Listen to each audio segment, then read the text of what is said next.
Good morning, McKenzie County, and welcome to the Living in McKenzie County podcast.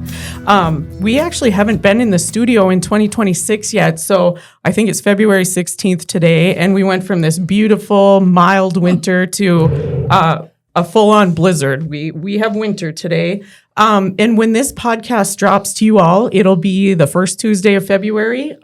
We'll be really curious to see what winter is bringing us that day. But in the meantime, the month of February, we're going to spend 2 episodes, so this is the first of a 2-part series, talking about the Watford City High School Hall of Fame. And this first episode, we're really going to lean into the history of the Watford City Wolves and the Class B powerhouse that Watford City has been historically, and we've certainly seen a lot of recent changes with the growth in the community, but we want everybody out there listening to have an opportunity to hear the history, our local history in terms of sports and activities, and really recognize what the Hall of Fame board and the program does in maintaining that history and capturing those moments and those memories that have really built a community.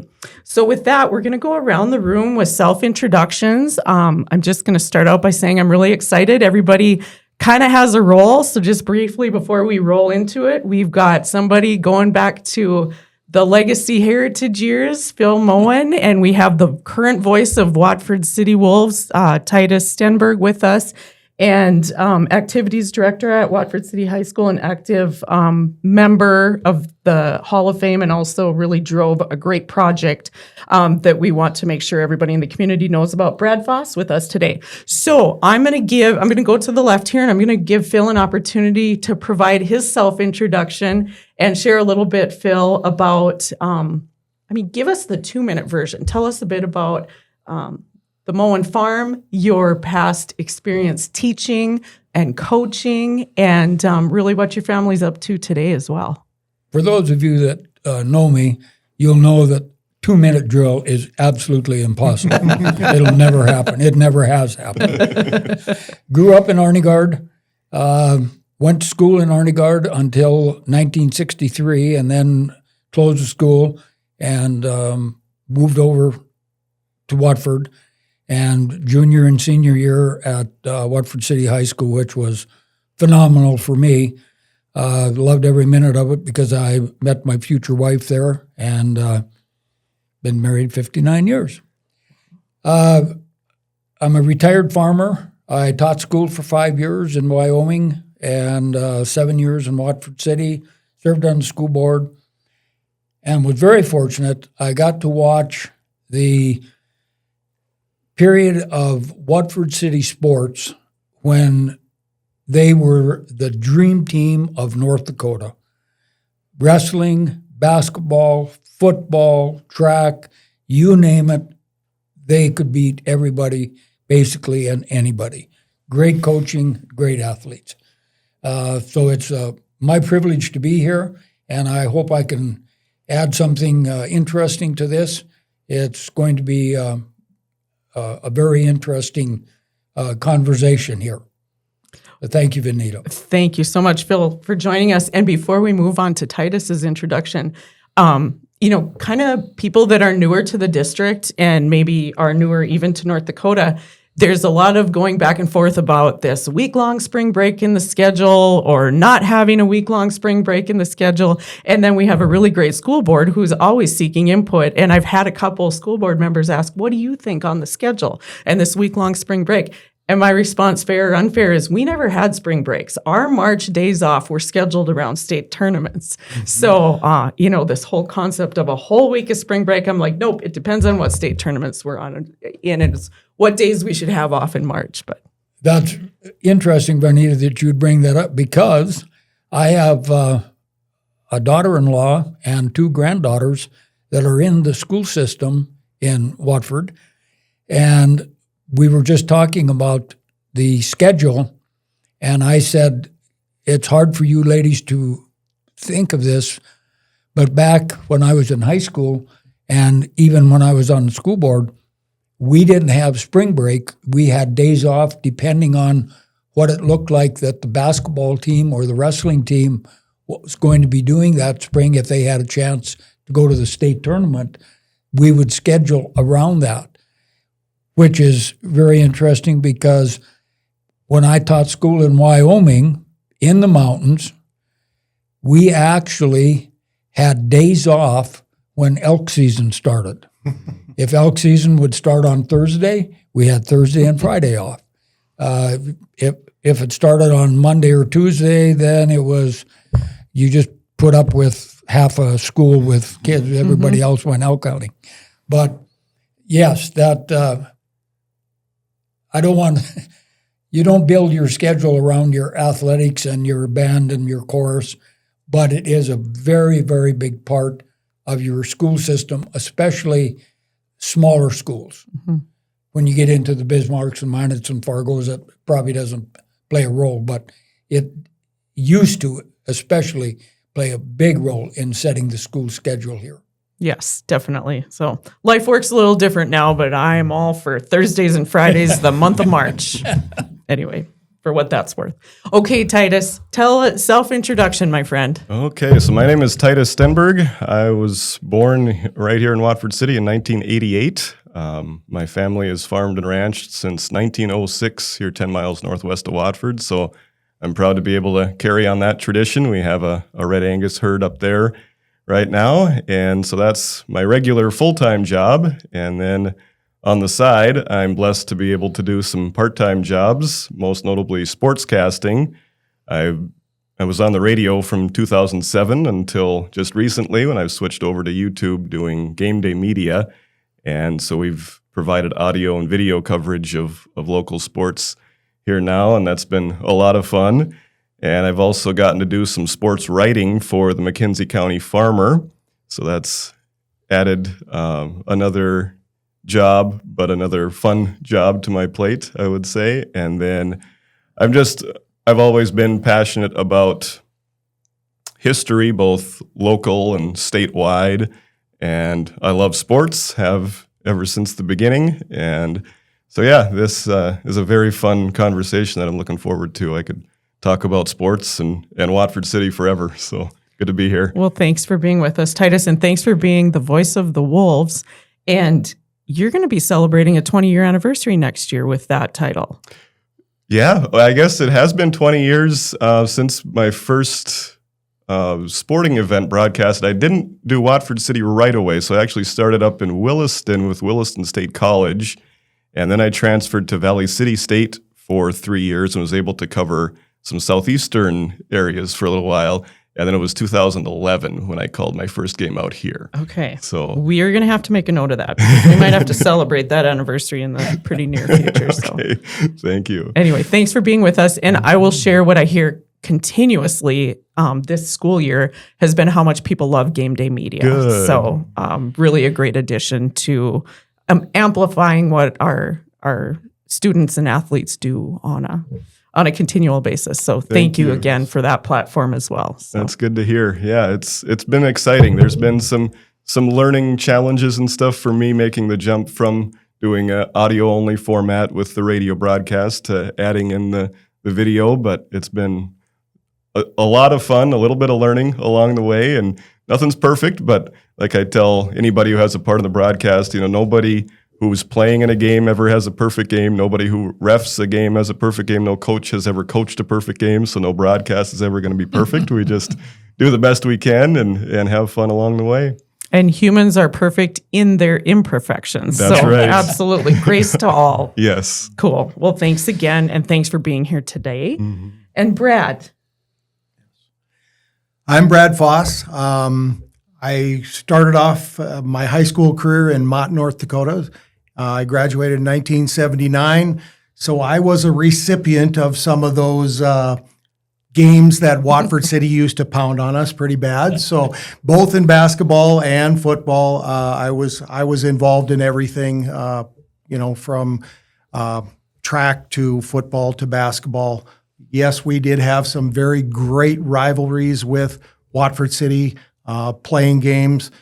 And that drove me into teaching, into coaching. And from there, I graduated, moved up to Columbus in 1984, where I was a head boys and girls basketball coach. Had some great players up there in the middle 80s. Moved to Stanley. I was the coach there, head girls coach and assistant boys coach, and was there for 2 years when we decided to move back to Dickinson because of some health issues with my wife's mother. And I was at Dickinson Trinity for 20 years, of which I started off as a assistant boys basketball coach, moved on to the head boys basketball coach, assistant girls coach. I coached track. Most of my life, I've been a 3-sport coach. So got into that. Later on, when Ken Keller moved on, I took over the AD job and fell in love with that job, and that's what's led me ever since. Took an administrative position in Hazen later on, both a middle school principal and an athletic director there. And then the opportunity came to come to Watford City, of which at that time I took over the elementary school, which was 384 kids at that time in the 2012 year. And from there, it just exploded. And we now have over 2,000 elementary kids. So that growth, I've been in every building in this in this district. So I've seen a lot, I've been through a lot, and now I'm back in my AD position for the last 3-4 years, where we've just seen the growth and wanted to make our programs better. And that's what led me to wanting to do this project with the Hall of Fame, is because of Watford City's rich tradition of sports, and me actually being a coach against Watford City. I knew the depth and the scope of what they were able to do and how they were able to do it. So I wanted our kids, my relatives, my grandson goes to school here, so I wanted them to know what that tradition was like, and to lead that, to get everybody to understand, yeah, we have a rich tradition right here in Watford City, and we've got to show people what that looks like. Cool. Thank you. I think we're going to have a really fun conversation today. We have a little perspective outside looking in on the receiving end. We've got quite a few decades covered. I think Phil's kids were just graduating when Titus was born, and I'm half a decade behind Phil's kids, and Brad was down at Dickinson Trinity, which was another rival of Watford City's, and really still is, as they've followed us into our similar classing with the additions of the multi-classing. But the next thing we wanted to talk about before we really dig into the history, the meat and potatoes of the history, is the Hall of Fame as an organization. It's a fairly new organization to the community, and Titus and Brad, you're both very active on that board and the work of the organization. So can you share with our listeners what the Hall of Fame does? What is your mission? What are your goals, and who carries those out? Yeah, I guess our mission is to recognize any activity that is performed over and above what we would consider average. We take nominations, we sift through these, we've developed categories, we've developed what the criteria is for these people to be honored. And like I said, there's plenty of that to go around. So we are just trying to get those teams, coaches, athletes, all recognized, even contributors.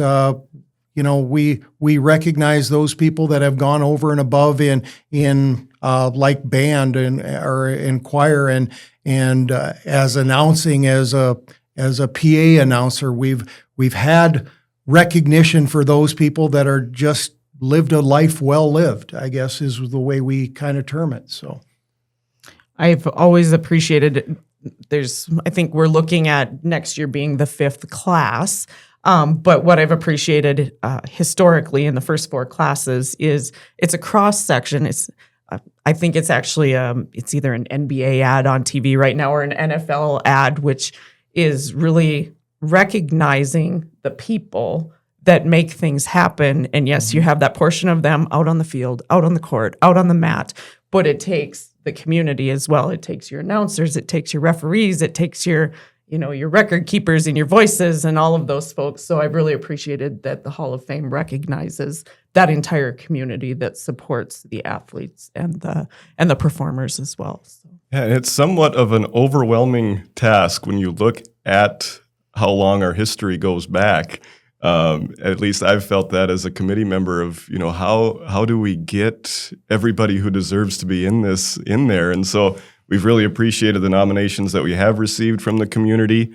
There's some people who go back a long time that my generation is not aware of, and even some that are older than us aren't aware of. So we encourage people to have conversations with us and open some doors and open some minds to people and groups who have accomplished things that not everybody is aware of, because what I love about this is that it's going to be permanent. The Hall of Fame is going to last forever. So yeah, it's a cool project to be a part of. Well, we appreciate it. The community appreciates it. And I think that's something that's so important, because maybe you guys saw this. I saw it pretty, I guess, unintentionally, but definitely saw it. So in 1985, I think we moved into this new high school, and it was a beautiful building. And we had all of that rich history on the walls of that building, and in the wall panels of the classes. And you had your yearbooks and your annuals in the library. And we moved to the new high school in 2015. And while that was fantastic, a lot of that history didn't move with that. And so I think a little bit between just the community's growth, the school district's growth, there was kind of a disconnect between the history and the current student body. So I think this was very timely to bring the Hall of Fame to the campus, to the space now where the students are, because their connection to that history is really important in building culture, in establishing those goals each year, and just really carrying the legacy forward that the community has really been built around. So thank you guys for doing the work. And we're going to talk a little bit before we close at the end, and we have a lot of history to talk about still, but the people on your board and your committee that really make that happen, make that history turned into the facility where our current athletes play and our current activities are conducted. So before we get into Watford City High School Wolves activities by the decade, one of the things we really wanted to touch on today was the history of the relationship between the school districts in McKenzie County. We still have Mandarine, we still have Newtown, and they're still Class B and Class A schools. And we still play them in our schedules, in our calendars when appropriate. But there is this history of how District 1 grew and how some campuses closed, and we went through some consolidations. And then there's also the relationship between when Arnegard was consolidated into District 1, and then really our relationship with the Alexander Comets, and how that has really shifted over time, going from friend to foe to really District 15 and District 16 rivals. So Phil, can you talk a little bit about, well, first of all, let's start with the Arnegard Spuds. There's going to be some listeners out there that they've drove by the water tower, but that's about as much as they know about the Arnegard Spuds. What can you tell us about Arnegard and the high school and being a Spud? First of all, that water tower over there, they totally messed it up.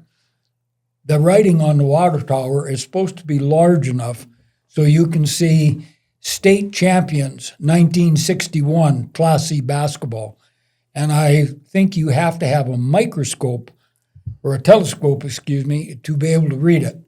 So that is probably the big thing that Arnegard is so proud of, was 1961, the state basketball Class C state champions. And by the way, I believe they only lost one game that year, and I hate to do it, but I think I have to give Alexander the credit for it because I think they're the ones that beat us. But I was in the 8th grade, so I had nothing to do with it. Growing up in Arnegard, I always laugh about it. If you went out for sports, you probably started because we didn't have enough boys out. So if you could go out for the football team and put your cleats on and tie your shoelaces and didn't tie them together so you tripped, you probably had a starting position on the team. Same in basketball. But we had a great rivalry with Watford and with Alexander. And it was rather unique because the relationship with Watford, even though they were 5 times our size or whatever, we played baseball with a lot of the athletes from Watford. So when we played them in basketball, it wasn't like, if I get a chance, I'm going to give him an elbow or something. We were playing against some old friends that we're going to be playing baseball with here in a few months. The relationship with Alexander was a little bit different. It wasn't a hate relationship, but we would do anything if we could beat them, which we usually didn't. They were tough in football. They were tough in basketball. They had some great athletes over there. And in a community like this, some of the things that you think about, I remember Watford used to put on a Christmas basketball tournament. And it was Watford, Arnegard, Alec, and then I believe it would either be Mandaree or Newtown. And that gymnasium was absolutely packed to the rafters. It didn't matter if it was the first game or the championship game.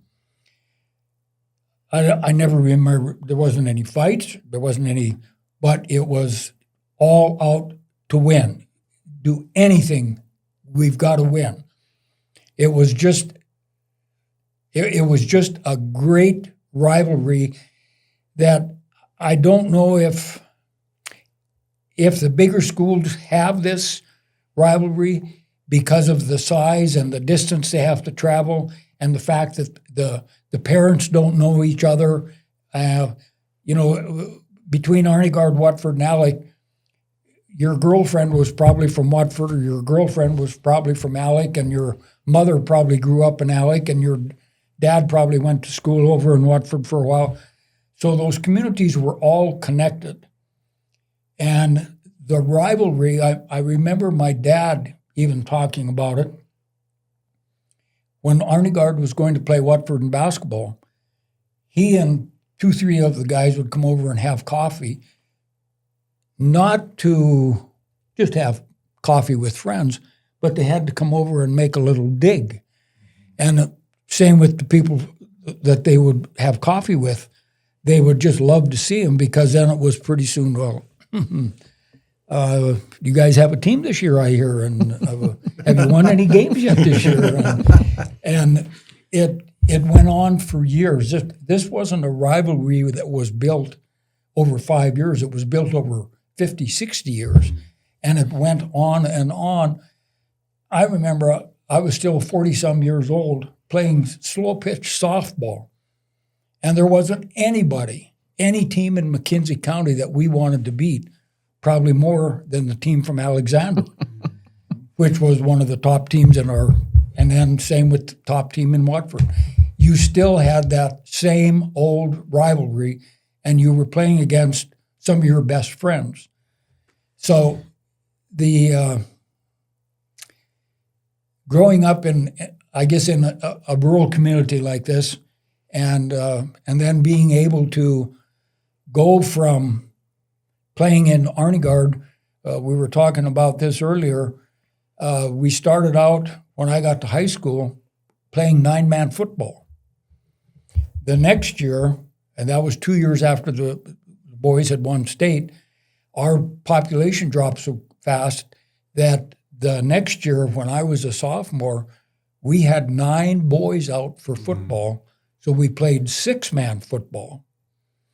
And then the next year, of course, the school closed, so we moved to Watford and went in and played 11-man football.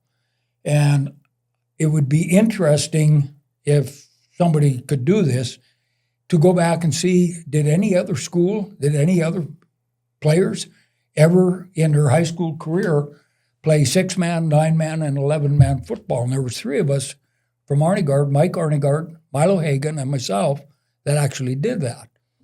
And a rather unique experience. And then, like I say, to me, the greatest thing that could happen was we got to move to Watford, and I didn't know there were so many beautiful girls around me. And I was lucky enough to get the best one. But then over my career, I went on and went to college and became a teacher and a coach in Wyoming, moved back. And one thing that I always remember and the family always talks about, and I owe this to Fred Fridley, who should be sitting here. He should be one of the guys right here at the table with us. Fred asked me if I wanted to be on the chain gang for the football. And that was back, for those of you that are listening and aren't from here, those of you that have lived here forever, remember Teddy Omelette. He was a midget. And he was on the chain gang, and I actually got to work with him for 2 years, I believe it was, and got to see my boys go through Fred's program, and from the best seat in the house, where else you don't have anybody in front of you other than the teams.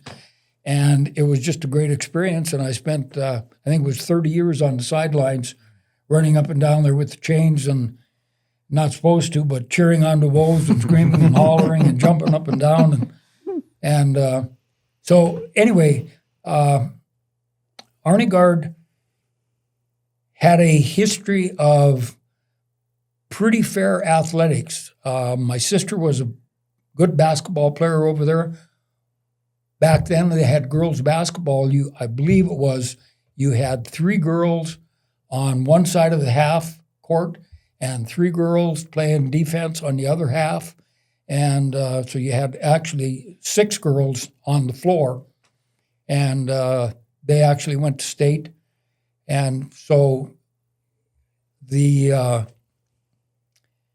was probably harder on the older people, the parents, when they closed the school in Arnegard than it was on us kids. Because like I say, we were already friends with a lot of the students that we were going to be running around with. And if I'm not mistaken, now I don't want to swear to this, but I believe there was a vote. And I believe that Alexander actually was part of the district for a short time. They never came over and went to school, but it seems to me that they had actually, the vote was that they were actually going to be a part of McKenzie County School District number 1.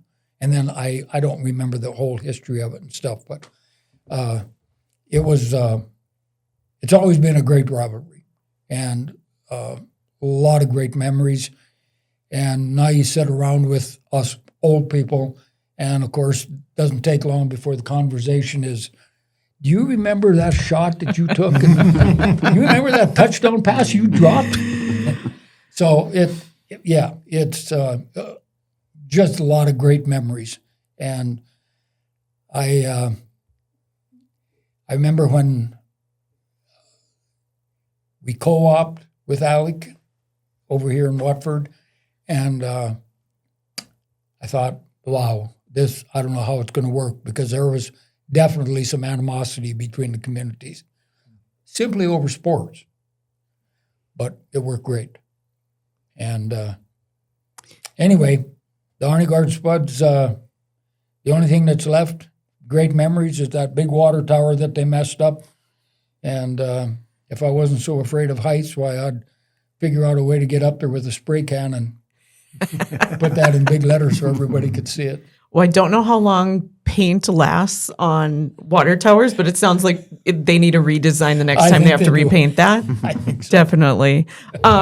We were kind of talking about this beforehand, and I'm not sure Titus is definitely a historian. You probably were not born when that football co-op was formed between Alexander and Watford City, but I think and it lasted a long time. I remember in late 80s and early 90s, those Alexander boys were coming over. And so the girls' basketball was in the fall at the time. It was not a winter sport. So the girls would be bitter rivals, and you'd see each other by the time you got through districts and regionals 4 or 5 times that year. And so bitter rivals on the court, and then you'd all sit in the stands at the football games and cheer for the football team. Another thing that you would see that started happening, and it happened to Arnegard. They closed the school in 63, but the year before, some students actually came over here a year early. And 2-3 of them were really big, good basketball players and would have really helped out the Arnegard basketball team and football team if they had stayed. But it was... Anyway, you've seen the same thing with Alexander. When they started, just before we started co-oping, they were losing their population in school. And there was actually 1 or 2 girls that came over to Watford early, excellent ball players, and really helped the team, obviously really hurt the Alexander team. So that was another, and I'm sure the other co-ops around the state have seen the same thing happen. So, but as Vawnita said, when the game was over with, or the football season was over with, and the basketball, then they were sitting next to each other cheering on the same, because you had the same team then. So in the long run, I think it brought communities closer together. Mm-hmm. Yep. You just couldn't forget the history. Yes, absolutely. Cool. Very cool. Yeah, a lot of shifts and dynamic changes over the last, probably the last 30 years. I lose track of how far into the 2000s we are, but certainly the 80s and 90s were pretty dynamic in terms of those relationships changing. So we were going to try to kind of go through the history by the decades and pull out some highlights. This is not my strength. I can kind of live in the mid 80s to the late 90s when my sister graduated, but outside of that, I get a little lost. So I know Brad has been very integral in a great project, which has been digitizing all of the yearbooks. And it sounds like you have yearbooks now, Brad, going back to the 50s? Yes. On our website, we have a link to the kiosks, which are in the school and in the Rough Rider Center. This program that I'm running into in the kiosks, we're able to digitize all those yearbooks and put them on our website and on these kiosks for everybody to take a look at. And we have yearbooks all the way back to 50s, 60s.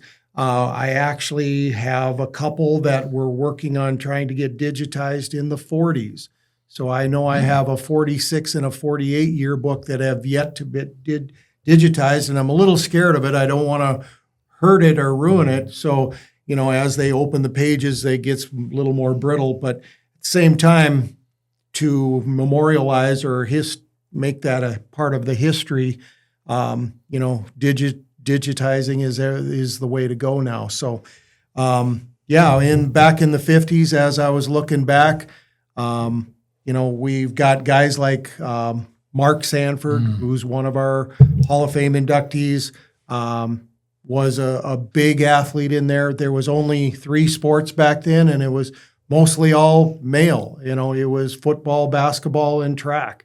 And, of course, Mark Sanford was a 4-year letter winner in all of those. He was a fantastic baseball player, pitched a lot of no-hitters, not only in the baseball team, but also in college. And he did go play for a Canadian team. I'm trying to remember the name of it, but he played with them as a semi-pro for a while. So his athletic career was fantastic. And when he spoke at our banquet, you could tell how much he appreciated what Watford meant to him, and in his illustrious career and life after high school, it was a big deal for him to be living here in Watford City. So that was a great sentiment, when he was talking at the Hall of Fame banquet that night.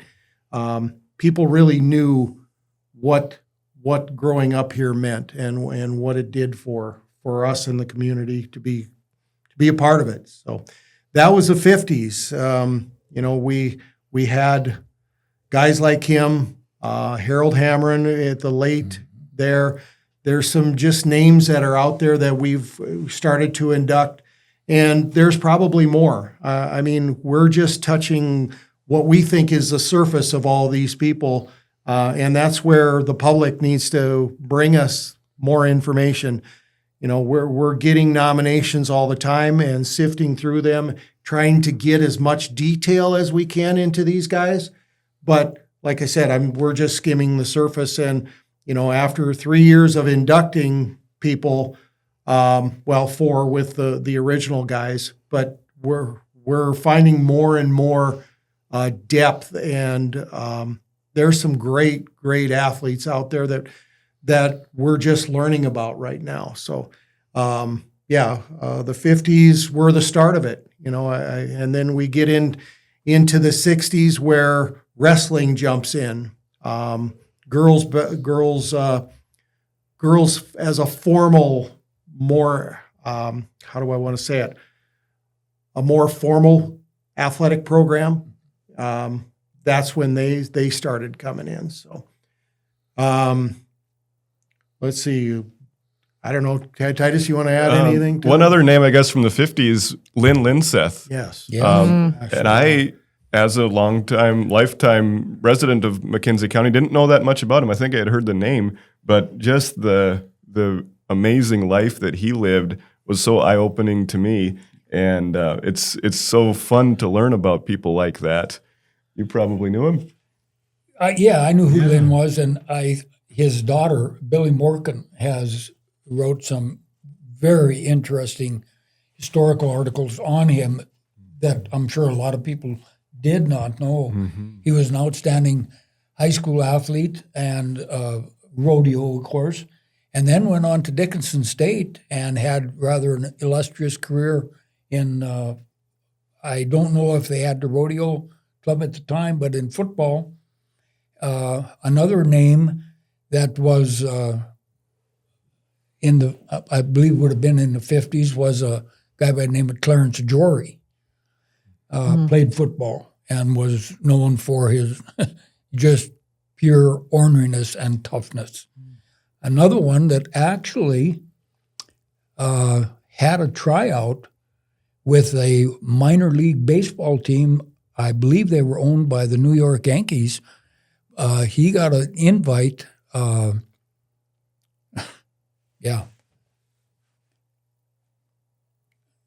Christensen passed away here a couple of years ago. That built the golf clubs. Yes. No, Richie. Okay. Richie Christensen. I remember golfing with him and asking him about just different things, and he was a real good baseball player here. And good. I think he went on to Minot State and played football, but actually got invited to a tryout camp, and I thought it was the New York Yankees. So you go through the 1950s, and you start listening to these stories they're telling about, and you go, oh, yeah, I never heard him, but I've heard that story before, and one thing I can't pass up, because if I don't say it now, I will forget it. But you were part of the old Badlands Conference down in Mott. Yes, I was. And I used to hate that trip. It seemed like that bus trip was forever. A 2-day event. And we'd stop in Dickinson and have lunch or supper, and come home, and of course everybody was so tired and stuff. But that was the old Badlands Conference. Yes. Well, and I don't remember who. So the topic of today was set, and of course you start talking to people and asking questions, and somebody was talking about how there used to not be a state level. There weren't state level games, so if you won the Badlands Conference, you didn't go to the next level. No. That's exactly, in the 50s and 60s, that's the way it was up until, early 70s when we actually started having football state championships. And in the 60s, for sure, and back in the 50s, that's all there was a Badlands Conference, and to win that was something pretty big at that time too. Yep. But I was also going to add, Clarence Labor was the football coach back then. Yep. He also was the basketball coach back then. He was also the track coach, and I believe he might have started wrestling too back in somewhere in early 60s. So we're finding out more about that stuff too, that Clarence was pretty much one of the leader of a lot of this stuff as far as coaching. He started a lot of these things and coached a lot of these things. So to take a quick pause, Brad, what I'm hearing, because I keep hearing these things. So if people look back at the last 4 classes and they look at the 2026 class, and in their mind they're thinking, well, maybe this person should be in there. Mm-hmm. It's not the responsibility of your committee to come up with those names. It's the public to nominate them to you. Correct. So if people are having those thoughts, reach out to, Yeah, we as a committee, when we first started up, we, Fred, Frank, all of us on the committee just started writing out nominations ourselves because we knew a lot of these, the ones that rise to the top, we're going to get them on the list right away. But there's still a whole lot, that we're learning about that are just getting nominated now. There's people out there that, even maybe before the 50s that we don't know of as yet that might have been in that athletic realm or even activities realm that may, have done something outstanding. And we want to recognize those people and get their history memorialized too. So my family, my dad came from a family of 10 kids, and a good chunk of them were 2 and 3 sport athletes. And I remember hearing over and over again about Mr. Labor, and it didn't really matter if it was my Aunt Becky or my Uncle Tim, or everybody talked about him. So he must have been involved in a lot of things. So cool. Anybody else in the 60s that we don't want to miss before we move into the 70s? Well, if we're in the 60s, again, it goes back to a county name that everybody knows, another Sanford, Doug Sanford. Yes. Great athlete. I think he was counting baseball, I suppose a 5-sport athlete in high school. Went on, I believe, to Minot State, starting running back up there, and had an illustrious career. And of course, Gary Knutson, and they've been inducted into the Hall of Fame. So yeah, there's several of them. I remember when we came over in the 60s, fortunate enough to play with some of these guys on the team that could have went on and had good college careers, but for some reason or another weren't able to do it or didn't do it. Glenn Stenjum, Rick Lawler. One that did go on and had just a tremendous career was Keith Qualley. Mm-hmm. Went to Dickinson State and just lit up the record book down there, I believe. Yes. And if I'm not mistaken, I think Keith went on and what I would call semi-pro football for a team, I believe, that was owned by the Green Bay Packers. I believe this is what One of his sisters told me. So yeah, there's, I just look back at some of the athletes that I played with. I always laugh. You compare them with the athletes today. Mm-hmm. The athletes today, they started a program. I remember hearing about it 20, 25 years ago. Bigger, faster, stronger. And they are. They're just, I look back when I was playing graduated in 65, and I was watching my boys when they came up and going through B squad. And I'd look at the team and I'd go, when I was a senior, I don't think I was good enough to even start on that B squad team. It has changed so much. Well, obviously the facilities are beyond comparison. Weight rooms. We didn't even have a weight, let alone a weight room. Shooting baskets in the summertime. Well, yeah, you'd grab a basketball and there was a hoop, so you'd throw it at it. Well, yeah, I shot a basket. But things have changed so much, not only on the professional level or college level, but the high school level. And I always get a kick out of, and here I go rambling again, they always talk about the GOAT, the greatest of all times. So they're going to say, well, who's the greatest athlete that ever? I always think of Fred. Fred, who's the best football player you ever coached? Well, he coached for 150 years. Of course, talking to Fred, he didn't hear 90% of what you asked him anyway, so it doesn't matter. But it's practically impossible to compare when he started coaching to when he quit because of the innovations that were brought in, not only weight rooms and weight machines, but the different experiences that these coaches had going to these coaching clinics. I'm sure back in your day, you never went to a coaching clinic. No, never not early, visited. yeah. The only time you visited with another coach was walking out on the field and shaking his hand and saying good luck and hoping that you don't have any good luck. But things have changed so much that you talk about this great player, Lynn Linseth, another one in the 60s. We cannot forget Lynn Tabor. He was a good basketball player. Wasn't a great basketball, but he was a good basketball player. Great football player.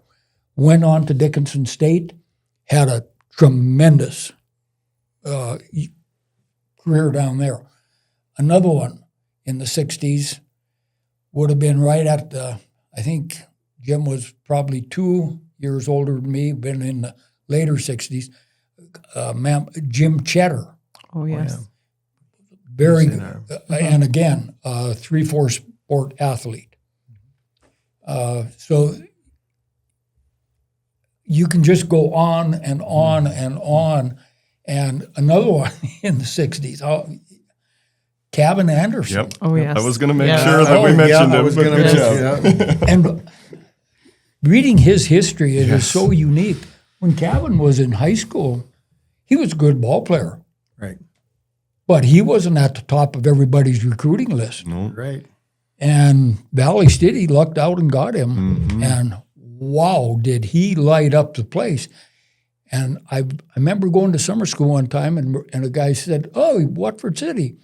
Do you know Kevin Anderson?" Yes, of course I do. He said, "He's my cousin." So he gave me a little background on Kevin.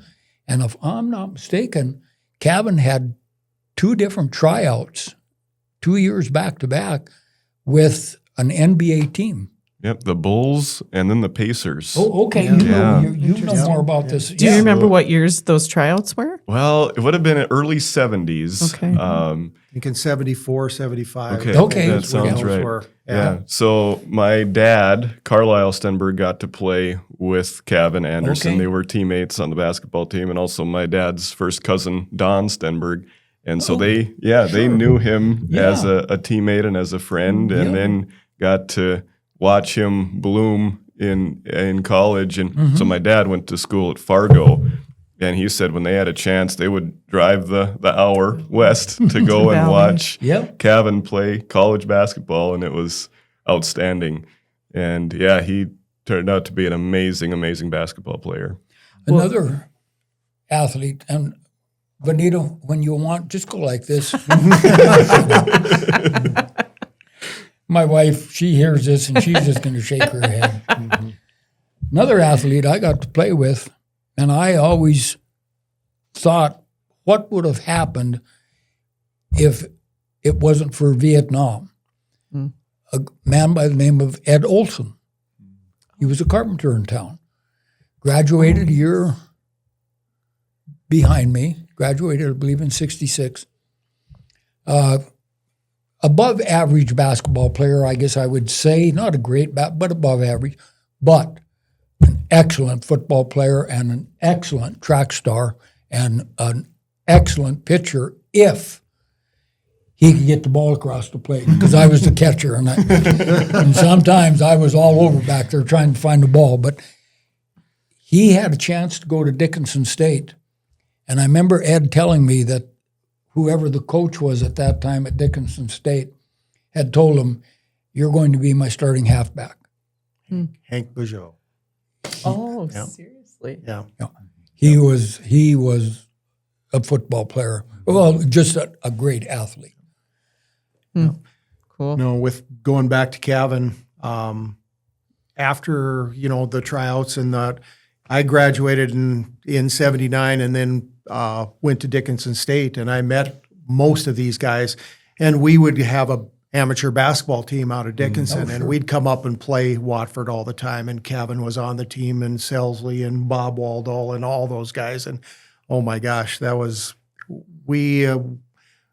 a very good basketball team as an amateur team. I know many of those guys went on to be in the Amateur Hall of Fame, and they were amazing players. Yeah. So and to bring it full circle, and one of, I think, the reasons for having the actual banquet in the induction information, when the 1990 state champion team was inducted, the boys basketball team, their representative, Gar Stenjum, talked about part of their success they attributed to being able to scrimmage that amateur team. Yes. absolutely. And so those amateur boys played for a lot of years Oh, and yes, they impacted did. a lot of players, future players or players down the road too. I wonder how many state championships that amateur basketball team won. A lot. It'd be A fun lot. to ask, Yeah. like Tom Selsley. He would know. He would. Fred was probably on every one of them. He would probably remember. But they won a bunch, and it wasn't the lower class. They were. Yes. I don't know if they were ranked with the very top teams or if it was the next level down, but I know they were right close to the top. Yeah, I'm not. I don't remember if it was Class B or Yeah. Commercial 1 or something. But that we used to play. they had Bob Waldo on there, Yeah. and they had Fred on there, and they had, he taught. In fact, I taught with him. He played softball with us. I moved to Bismarck, and then, of course, Tom Selsley, and a couple of guys from Alexander, and they were really loaded. They We're good. I guess one more thing I wanted to mention in the 60s, we want to mention the 1967 Governor's Band, too. bet. That was a huge deal at the time. And, Yep. we just drool over a band of almost 100 people in it. And, the getting that award, competing up in Canada at a concert, where they won that concert or that competition up there. So that band needed to be recognized too. And hearing all the comments from all the ladies and people that came back for their induction, they didn't realize that, yes, this Hall of Fame is more than just athletics. Yep. And they were so appreciative of being recognized and knowing that. and Bruce Schwartz being the conductor at that time, his recognition and induction, the job that he did for Watford City too. Yep. Yeah, that was really fun last year. Yeah, I got a chance to, he married a classmate of mine. So we had our 60th class reunion this year, and Bruce and his wife were there. And so I got a chance to visit with him a little bit. That was fun. It would bring back old memories, and because I didn't have enough. My musical talent was smaller than my little fingernails. Cool. How about the 70s? Now we're starting to get to where we're playing state championships. Yeah. You can't start it out without talking about Frank Fish. Yep. Yeah. He kind of, if you want to say, got the ball rolling. He won 2 state championships, I believe it was, in wrestling. Actually, could have very easily won 3 or 4 in a row. And I guess going back with this, I was very fortunate. I moved back in 75 from Wyoming, where I had coached wrestling, which I had never done in my life. Didn't know anything about it. When I came back here, Frank asked me if I would be willing to be an assistant coach with him. And I said, well, Frank, at the level you guys are at, I can't contribute anything. He said, well, I'd be at the junior high level, B squad, but I'd like to have you start the Pee Wee program.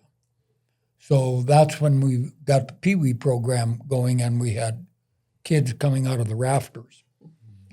But you start with Frank and his success and what he did for wrestling in Watford. And then, of course, Brian Anderson is basketball, and then Fred. And it just exploded. How did the school district manage to attract that many high-level coaches in the variety of sports? Because, I mean, it's like the six-pack of success. It was just in every discipline. Something we've learned by being on this committee is once we got Frank Fish recruited a lot of the great coaches. I don't know exactly how many or just what individuals there were. How we got Frank to start with, I guess, is a great question. But it was instrumental. And one great decision led to another one, it seemed like. Yeah. If you take a look at it, it's rather interesting. Just about every one of them came out of Dickinson State. Mm-hmm. Oh. And another coach that we haven't mentioned, and I don't know, I guess when we start talking coaches in Watford, you talk about them because of their state championships and stuff. But another one was in track, Leon House. Yes. Mm-hmm. A very successful coach who had a very successful high school career, I believe it was in Mandan. Mm-hmm. And then Yes, he's still Leon, I think, went Dickinson State also. Yes, he did, along with Harold Hammer at that same and time. Harold Hammer. Yeah, there was quite the connection, and Yes. and I think that's where all this kind of mushroomed from. Frank was recruited by a superintendent from here who brought him up here, at an interview, and then hired him. And the story Frank tells, is that they brought him up here, and one thing led to another, and he signed on. And that back in 1965 is when he started here. So yeah, in my notes here, I've got Frank has won 3 wrestling state titles, 5 runner-ups, 4 third places, 2 fourth places, and then 29 individual state championships as far as individuals. So he's part of the National Hall of Fame, part of Dickinson State Hall of Fame. Same with Fred, and Doherty too. These guys are all at that national level, which is amazing. To come out of Watford City is something you don't hear of very often. Yep.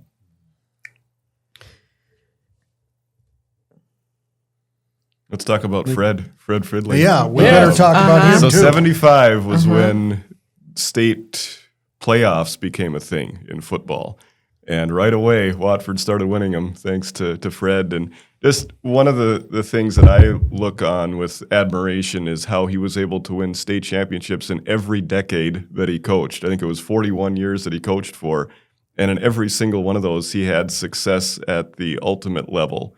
And it's just amazing to think of the number of young men that he mentored and coached and what a positive impact he had on this community as a whole. It was in 2014. We were preparing a centennial documentary, and we sat a lot of people down and visited with them, and Fred was one of them. And then we had several of his former players. Brent Sanford was one of them, who's a great storyteller, but others too. Nobody went without talking about their time playing football for Fred Fridley.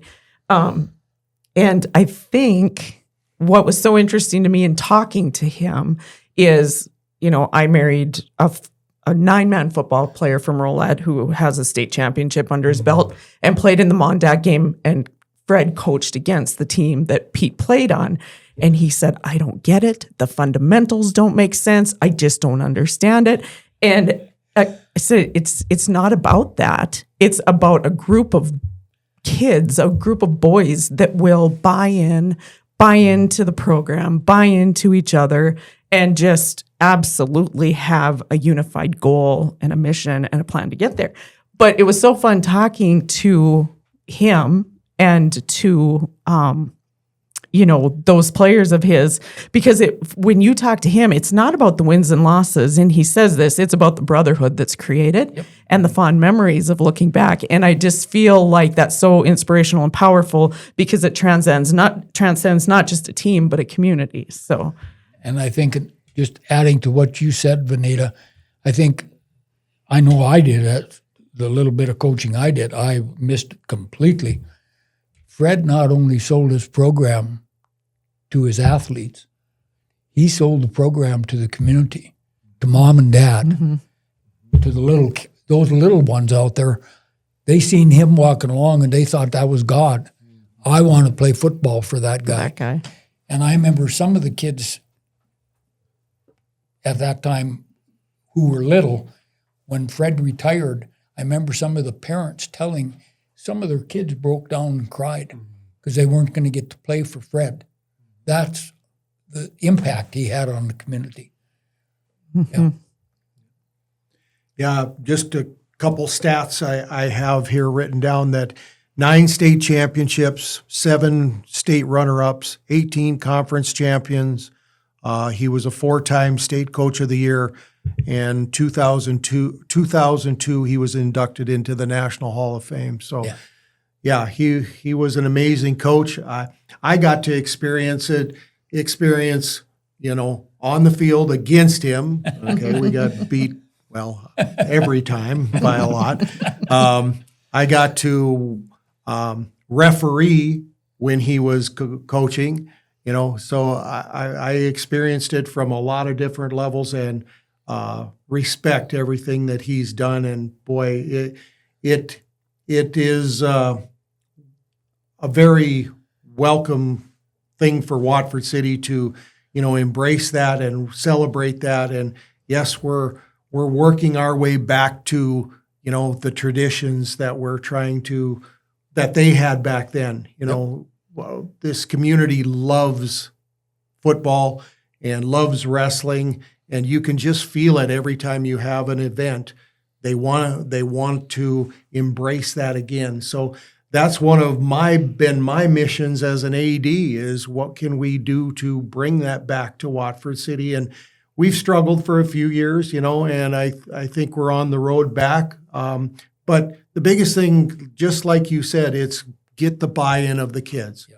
And with the explosion of population, we didn't have that for a while. And I think now we're getting back to where kids are buying into, our culture as a school and as an athletic community. That's the biggest moves that we're making. So I love that part of it. Without hopping just right to very recent history, this year I think has been so rewarding. I think back to the Devil's Lake game, the football game. And yeah, the outcome was not what we wanted, but the community was lock and step with the team. Coach Dooley is just aligning those kids. It's beautiful. It feels like a rebirth almost. It really is trending in a great direction. And that Devil's Lake team went on to win the state championship. They did, and we were good team. Yes. It was they to were be tied with 3 minutes to Absolutely. go. Yeah. That was something. So it was really cool to feel that energy on home field, on home turf. It was really great. I think one thing that I was really aware of it as my boys went through his program. We were always at the away games or wherever, but you'd look in the stands. It didn't matter where the game was, if it was in Mott or it was in Bowman or wherever. We had as many or twice as many fans as the home team did. And the cowbells. The cowbell. Are they outlawed? Can we have? At an outdoor event, you can have artificial noisemakers. It's just at the indoor events you can't. Oh, really? No, I should remember hide that as a high school player. I remember that, coaching at Dickinson Trinity, we'd hear the cowbells all the time. And yes, that's a trigger for me, but no, it's a good thing. If it helps you work through your trigger, Brad. They actually sold them down at the floral shop on Main Street in Watford, the maroon painted cowbells. So it was good. I'm glad it was a trigger for you. Mission accomplished. Yes, you did it well. You did it well. Just talking about the 70s or finishing up in the 70s, we didn't overlook him, but I think one thing is Brian Anderson's basketball career. I believe that was the first state championship basketball team that Watford had, if I'm not mistaken. In 91? Yeah. The only. The only so far. undefeated team. Yep. And the team that Brian had could have very easily had another state championship. They got, I believe it was Munich, and should have been the championship game. McDonald. Yeah. And they beat us by 1 point, and then they went on and won it. But Brian had a very successful coaching career here. And then just a little addition on Brian, went to Newtown, and his cross country and track teams, especially his distant runners, they literally walked away with the state meet. He was just phenomenal. Right. And then, of course, girls basketball. I always remember going to the first girl basketball games when they started the program here. And it was turnover, and then take the ball out, and then it was turnover. And then take the ball out, and then it was another turnover. And that was the way the game went. And it wasn't long before those girls were playing basketball. They were doing things with the ball. You're going, wow. And a lot of that credited going back to Tom Selsley. He just had an amazing career. And I'm sure it's one thing that haunts Tom. I don't know how many second, third, and fourth place finishes he had at state, but he just could not get that top level. And I'm sure he just has nightmares about that sometimes, but just did a phenomenal job on the coaching end of it. Yes, so I had the opportunity to play for Tom, and I remember I was an underclassman, probably a freshman that year, but the year that the Waldall girls packed up and moved to Beach, and we were poised like that was going to be the year. Yep. And to come back and beat them in the opening round of the was state great. tournament. I was at that game. In fact, I shouldn't probably tell this. The game was over with, and of course we were just elated. We were walking around. Lo and behold, we look up, and here comes Bob and Sue walking down and I can't keep my mouth shut. And if you remember, Bob had that stall, the 4-point stall, that he would go into. The corners. Or 4 corners. To me, it was a game changer. Tom had the girls ready for it, and they just turnover after turnover, girls went ahead, won the game. And, of course, Bob and Sue and Donna and I stop, and we shake hands, and went, and I said, well, Bob, all I can say is thank God you went into that four-corner stall.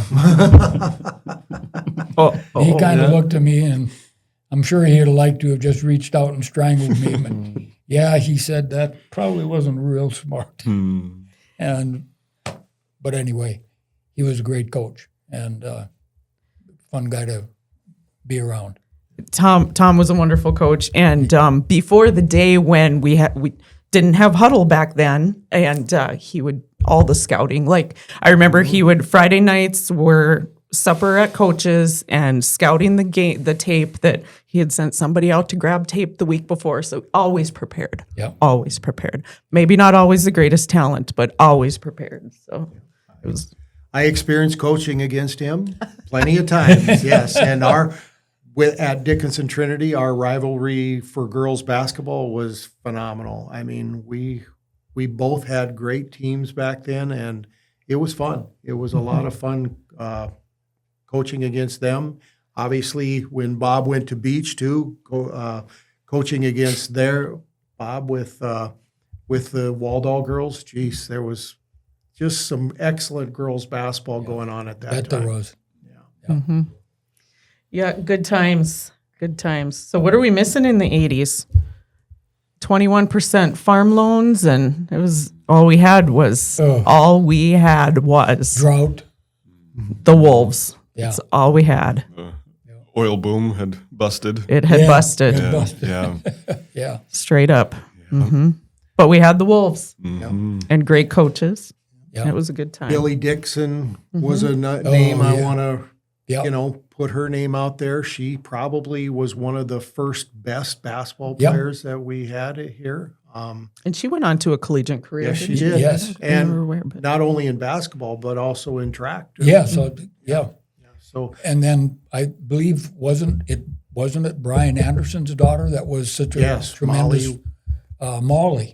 In the late 90s. Yes. Yep. She played with my sister. Okay. Yep. That was my sister's. They were crazy. My sister went to 4 state tournaments, 2 in basketball, 2 in volleyball, and they were 5th all 4 times. Interesting. Lost the opening round and then finished the consolation. So, but that was Molly's era. Yep. They had there were some great girl athletes that came through the school too. You look at the track program.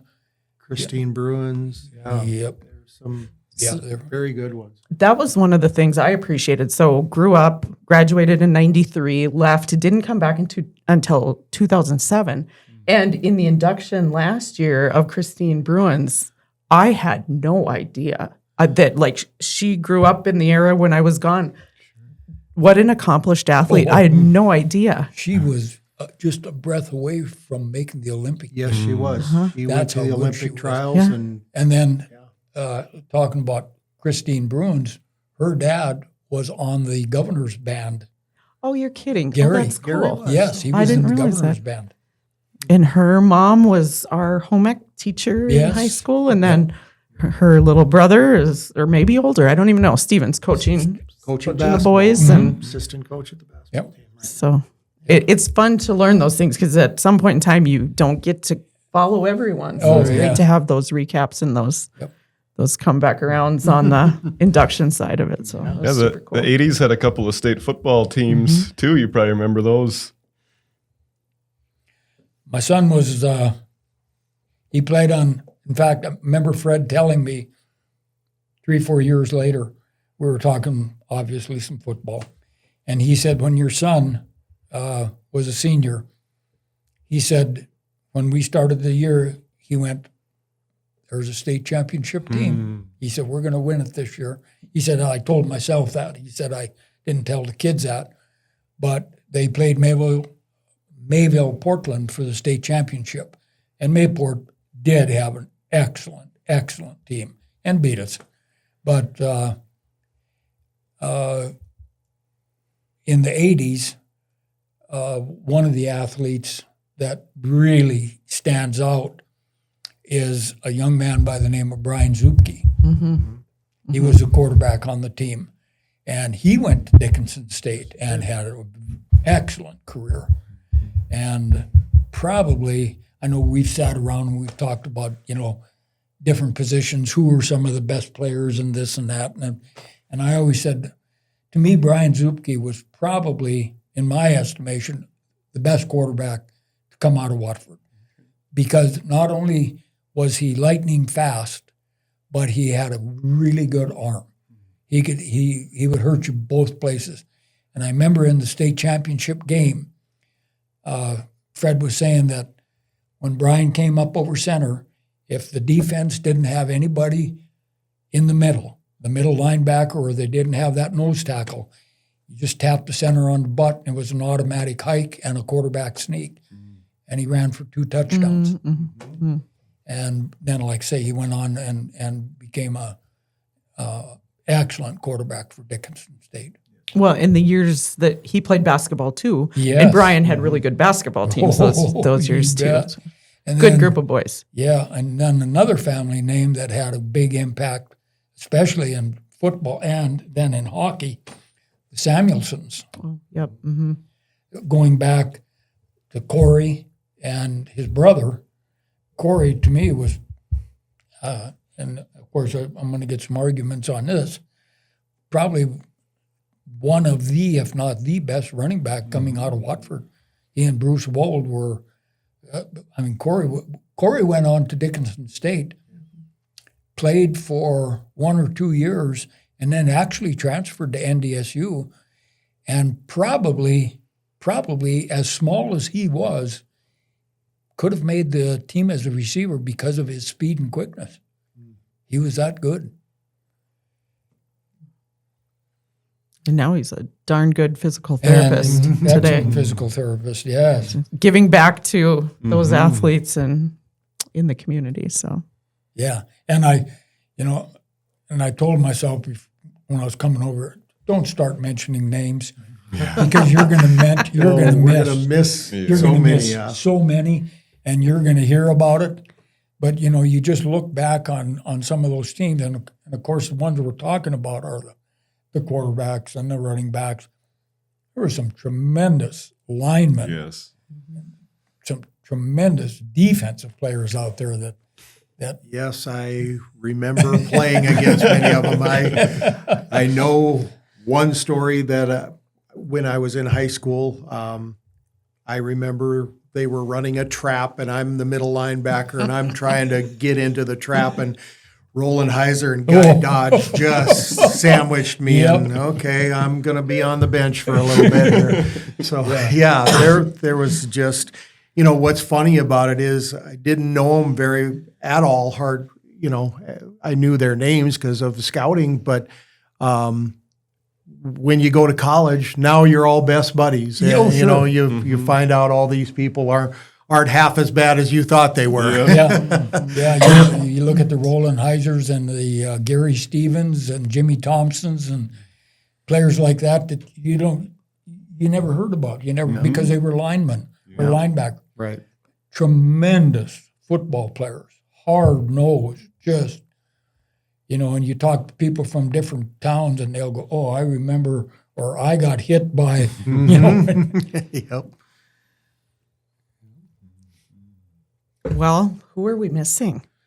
Oh, a ton. A lot. A ton, yeah. And that's what I encourage the listeners to tell us, remind us who we're missing out on, because we're just 4 people right here. Yeah. There's so many, but Vawnita, are you going to talk about the 90s? Yeah. I'm going to try. Yeah. I got a frog. Well, I would say probably the early 90s. We obviously had the state basketball championship. Fred still had football teams coming through. I think there were a couple runner-up years. And then they got into the late 90s, and I think the football teams were showing up again. Yep. I can take the 98 team briefly here. So I was 10 years old when that 1998 team. And boy, that was quite a time to be a 10-year-old in was on Watford that City. team? So that was Corey Samuelson. Oh, that was that was his running back year. Yep. And we've talked about this at the Hall of Fame committee with Fred, and at many other different times. You ask him who was your best player. Well, I like to ask him which was the best team that you ever coached. Because he coached 41 of them. One of them had to be the best. And And he said, well, everyone that won the state championship was the best that year. And so he wouldn't give an exact answer, but kind of maybe a little bit biased just because of my age. But I feel like that 98 team was the best team. Since you brought that, here I go again. Since you brought that up, we're sitting at the golf course, sitting around the table. Everybody's had a round of golf, and we're all sitting there drinking water. We're thirsty, of course. And we've had about 6 of them or so. Somebody asked Fred, what's your best team? Okay. And everybody just, oh, right, now we're going to find out. And I'm going, Fred, don't answer it. Don't answer it. And he said what team it was. And I can tell you some of the players, but I can't tell you the year. I'd have to go back and look. And did he catch more heck over that? Other players, what do you mean? You think that team? I'm sure Fred never did that again. That's funny.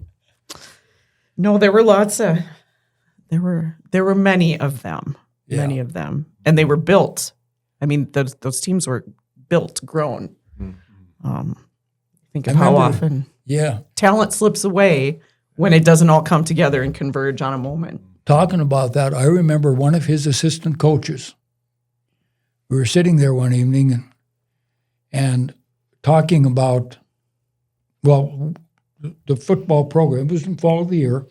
Watford was loaded again, and somebody asked the assistant coach, why is Watford so ungodly tough year after year after year? They just reload. They don't rebuild, they just reload. And I remember the assistant coach, and I think he was he had to be junior high because they didn't have the 5th and 6th grade programs going at that time. He said, the offense we run is the same offense they run in high school.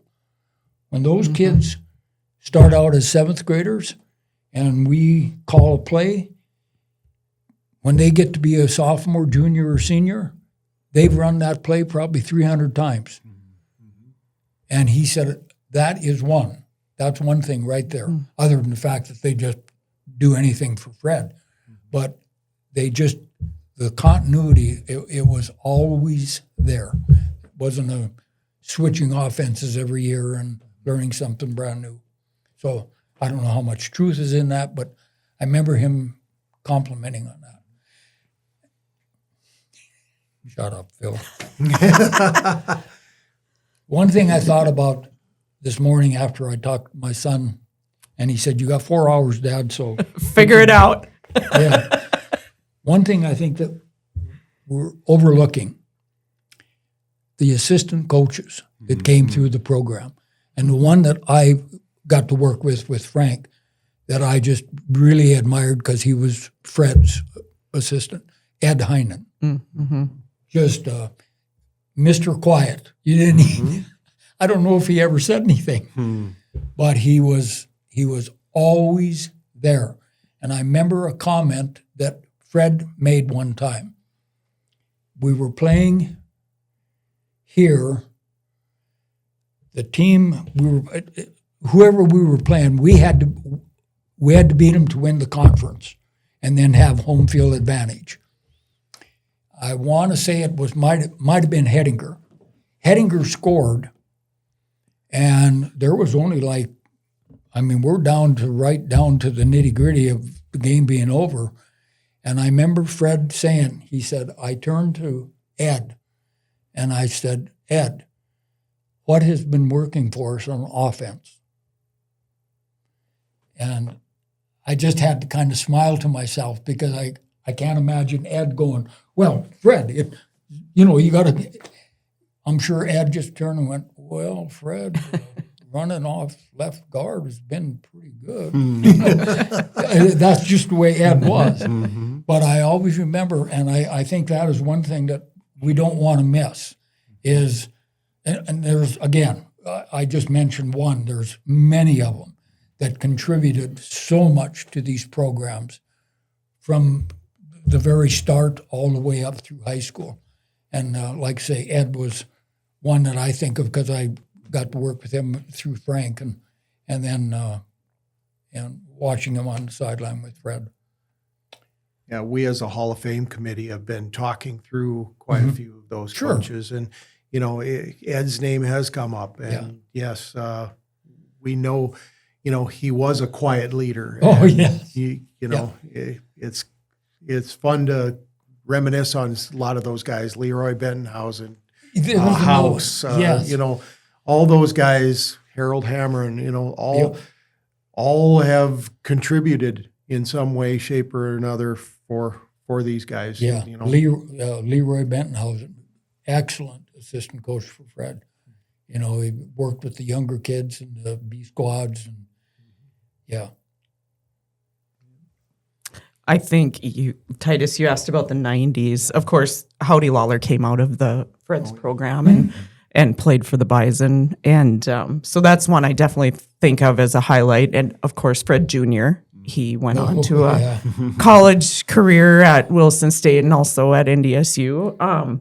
But also, I think about Margot Levang. And on the track, in that sport, you're limited to 4 events. Well, if she had been allowed to run all that she'd qualified, she probably would have scored 70 points for the team on her own, which she was maxed at 40. But probably one of the most phenomenal athletes I ever remember watching. Still has some records out there. Yep, absolutely. And I think the Sax girls back in the day, they were in the early 80s, but Debbie held a few of those records for a long time, even when they converted from metric to so in the time and space conversion. And one note about Margot, she came from Johnson Corners Christian Academy, so I went to JCCA as well and graduated through them. I was actually homeschooled for my last couple of years of high school, but graduated through JCCA in 2006.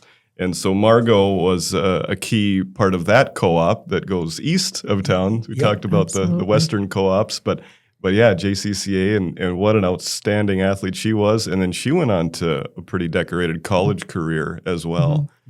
And without telling really inappropriate stories on Margot, I have to tell this one because it's so funny. She is my second cousin once removed. Anyway, when you were talking about how programs have changed because resources have changed, Margot was so dedicated to her craft that they would go up to Minot twice a week, I think, for strength training or strength and speed coaching. Yep. And there was a day, Margot, it was before seatbelts, and Margot would sleep in the back seat on the way home to try to catch up on sleep. And one day, her mom, Patsy, left Minot after the gas station thinking Margot was in the back seat sleeping. And Margot was not in the back seat sleeping. She was in the convenience store, and it was before cell phones. Patsy got to go back and forth twice that day to Minot. I heard that story before, and I laughed. But to the point of dedication, they were really, I mean, she was focused on that career, and she had a fantastic one. Talking about dedication, I remember we part of our farm is north of Arnegard, and Gary Bruins lives up there. We drive right by his place. Christine was in school, and both daughters were excellent runners. Christine and can't say her name now. We'd drive up north and go up to do field work or check cows or whatever. One of those girls was running on the road just about every time. It didn't matter if it was 7 in the morning or 7 in the evening. It seemed like one of those girls was on the road jogging, out running. They were that dedicated. Cool. Yeah. And while we're talking about running and to the point of assistant coaches, when I was in school, we had a very, very good hurdling coach, a specialty coach, Chuck Simpson. And I think at any given time, he probably had 10 hurdlers on the track picking up, between the boys and the girls combined, picking up points for the Wolves, and just, those specialty coaches that really draw kids in and get Chuck, the most out of them. If I'm not mistaken, Chuck was an assistant coach for Fred. And I'm not so sure he wasn't an assistant basketball coach, either boys or girls, in there, I think. So there's another assistant coach that, He would tell us stories when we were thinking that practice was too hard about, he grew up in inner Chicago, and that's where some of his first experience was, and he reminded us what grit meant. So we found grit to finish those workouts. Well, cool. I mean, we certainly didn't talk a lot about the more recent history, but I think that's kind of the goal of what year did we move to Class A? Was that 2014? It was 2018. 2018. The dissolving of the co-ops with Alexander and JCCA forestalled that for 2 years. And then I think we hit the enrollment level in 2016. Correct. Okay. And then it was a 2-year process to go up to Class A. The old Class A now, which is now Double A, as we're in the 3rd year of 3-division system, which I think has been a very good change to the state of North Dakota. Yeah. Go ahead, Go Phil. ahead, Vawnita. Oh, I just remember it was the last year that we were in Class B, and the girls' basketball tournament was up in Ray that year. And I remember thinking after that, I mean, let's be honest, there was a lot of hatred in the gym towards Watford City at that time. And I remember we got through that final night and just kind of feeling like a school without a home. And I feel like still it's a school district that really has to be flexible and adapt and adjust and recreate its identity because of all of those fluid changes we've been through and that our kids have been through over the last probably decade. And are probably still going through with Yeah. likely the enrollment that Brad mentioned. Oh, yeah. Double A is probably going to be a reality sooner rather than later. I feel like we need to talk to the Unfortunately, yeah, I Activities know. Association. Yeah. All good formulas are adaptable. Yes. We'll see. There is a process where you can opt down, depending on your competition level and all that. But our numbers are increasing still. We're graduating lesser number and bringing in more freshmen than we have. So we're automatically going to grow whether the population in town grows or not. But our class sizes are just getting bigger down there. So Are we getting close to yes, Double A? yes, we are. We're at 614 was this year, and 650 is the number we're boy. looking at. So Yeah. we're getting close, and once we hit that number, we've got a 2-year window before we jump up into the Double A again. But it's coming, most likely. I remember that was one of the things when we first co-opted with Alexander was we can't do it if it's going to kick us up to back then up to Class A. And it got close. We went, I think it was 325. 325 was the number. And I think it kicked us up to like 310 or 315, right in there. And then in a couple of years, I think Watford actually did go up. Yes, back in the early 70s, Right. 71, 72. Yeah. Mott was in that same boat. Oh, okay. So that's how I remember Yeah. that is, we were Class A for a couple years. Yeah. And then I during don't know those years. what happened because then they That's when the high school activities made that 325 rule. And then my community, your community, dropped back down into Class B. Yeah, okay. Yep. Well, I feel like we have covered a lot of ground. One of the things we wanted to talk about before we wrap up is just real briefly. So 2026 will be the 5th Hall of Fame class, and that will be in conjunction with homecoming of next school year, 2026 school year. But we were going to talk real quickly about who serves on the Hall of Fame board. And I'll definitely let you guys cover that. I just learned today you have 9 board members, but I don't think I actually know who they all are. Yeah, I guess back in 2022, the fall of 22, when I decided, we gotta get this going because COVID happened, everything kind of shut down. 2019 we had the induction of Fred and Frank, but then there was that gap, those COVID years where nothing really happened, and okay, we got to get this rejuvenated and done right and get a committee going. So it was Frank and I that started talking about it. And his ideas were great. He had been inducted in a couple different Hall of Fames, so he knew some background of how to do it and what to do. And we started running ideas back and forth, and we came up with bylaws and constitution based on a lot of different places, mostly Bemidji, of where I believe it's his son or his daughter lives. And he's been to the Hall of Fame there. So he saw all that, and we brought it together and started laying this out. And then we started inviting who should all be on this committee. Well, obviously Frank and Fred were kind of the initial two, but then we needed, okay, who from the girls' side, who from older, who from younger, So we got John Zenz, for the girls' side, Deb Ralsrud from the girls' side. Then we went to Frank and Fred. We wanted somebody with communication skills, so Titus got on. We wanted those middle-aged people, Amy, John Zenz, and Marco Pelton are all on the committee. And then Bo Wisness also is on there. So that was the committee that we formed, and I'm just a liaison. I'm the non-voting school representative member. So those 9 are the ones that make the decisions, and I just try to ramrod or keep the committee going. So you have your annual banquet. I missed one. Deb Ralsrud is on. Did I mention her? I think you Yeah, did. you Yep. did. Okay. Yep. Yes, you Thought did. I might have missed her. Without teasing it too much, I come from a big family, and last year 3 of my family members were inducted. And anyway, point being, Deb's the one that reached out to me this year looking for a phone number, but I will tease that no more. No more. I will tease that no more.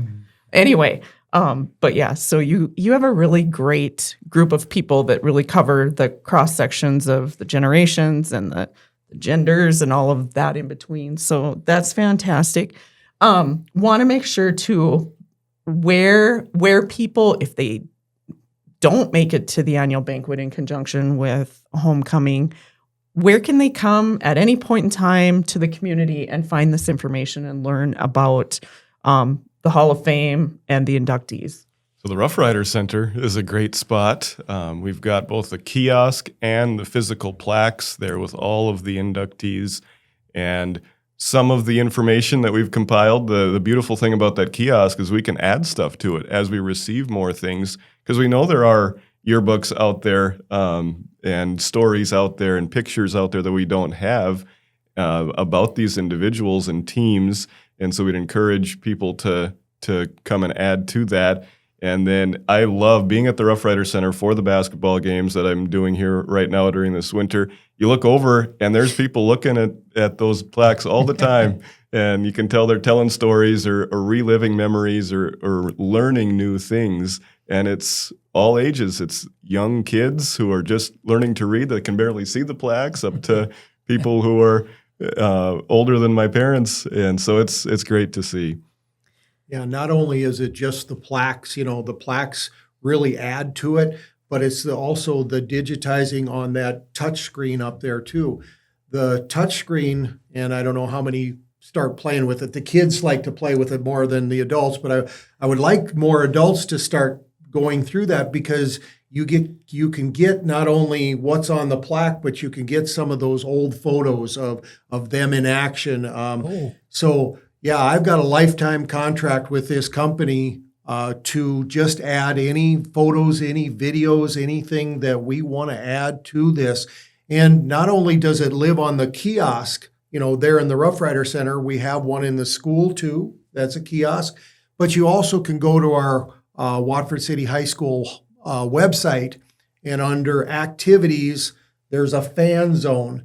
And it says Hall of Fame in there, and you can click on that and access all that information right from your computer too.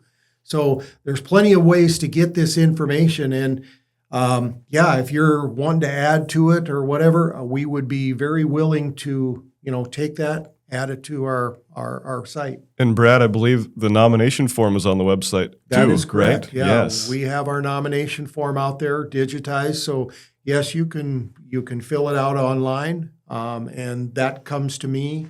And then from there, we add it to our pool, and that's how we get our selections.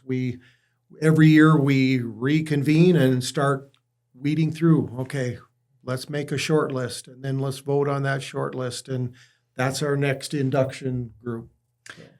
So what I will say this, I'll say a couple things. I think of this as if people are out there and you have those little snippets of videos, or you have things in your possession that you want to memorialize in the Hall of Fame piece, they can contact the school. Yep. And get in touch with you. Correct. I also have a dedicated website or email for just activities. It's activities@wc-wolves.com. That stuff that comes to that email basically is just for the Hall of Fame stuff like this. So if you want to email that, any of those pictures, videos, anything like that to that email, I would certainly welcome it. Okay, that's perfect. And we'll actually get that put into the show notes, both the website and that email. So if people have things they want to share, they can get those shared out. I think that we have covered everything. Well, you guys are just thinking, and if you think of anything else that we missed that we really wanted to talk about, the shout out that I want to make before we close the show is I'm sure people heard that Brock White, who launched the studio, moved on. He resigned the end of December and is now working with the Medora Foundation. But we have very capable hands behind us. So Coy Hartle, the McKenzie County Technologies and Communications Specialist, he is actually behind the production side today. So thank you, Coy. We really appreciate your work. And we actually call Coy in our office now the Swiss Army knife, because we just keep learning all of the things Coy can do. So we really appreciate you, Coy. So last call out. Did we miss anything? Oh, I'm sure we did. Yes. Yeah, I know we did. Some of the things that come out in my mind, recent history, we should talk about the Moen girls. We should talk about Michaela Haugeberg, and all the Haugebergs, actually. So there are some other people out there I know we've missed, that need to be recognized. We're just going to keep working at this. When we were talking about basketball and the great basketball players we were going through, and one we forgot to mention, he's been on Facebook now 3 times, Lance Renville. Oh, yes. Had a tremendous high school career. David Liam, David, yes, absolutely. Guy Fridley. And Guy We mentioned Freddie Jr. but he always, we talk about Fred and Fred Jr. Guy kind of, there was a guy. And he was a tremendous athlete. Yeah. And the 2000 boys basketball team that went to state, and then all of the state girls basketball teams that we've had. It's just been an incredible program through multiple coaches, and we could get into the 2000s. We can talk for a long time just on those couple of decades. We even had a very successful Class AA, what would be girls basketball team with the Holland and Madison Spacier, and those girls were very successful in the WDA, which in Class B, who knows what would have happened, but we need to shout out to them too. Yeah, and Haley Ogle is part of that basketball team, a member of a family that had an incredible amount of talent there and dedication in the cross country. Multiple college runners there, Kayla and Haley and Jalen. So we could go on and on. I feel like we need another episode, which we are definitely going to reconvene for our second February episode. I'm not sure who will be around the table, but we're going to announce those 2026 inductees and maybe spend a little time on the more recent history as well, because that's just a whole different mindset when we moved up in class and started competing with the big schools. But I sure appreciate you guys being with us today in the studio and reminiscing and running down memory lane and really sharing with the community, one, how they can participate in building the Hall of Fame, and also just learning more about it in general. So I want to thank you guys for being here in Watford City and McKenzie County, and for all of the work that you do in the community and all of the people that are part of your tribes in the community. We really appreciate it. So with that, we're going to sign off. So thank you guys all so much.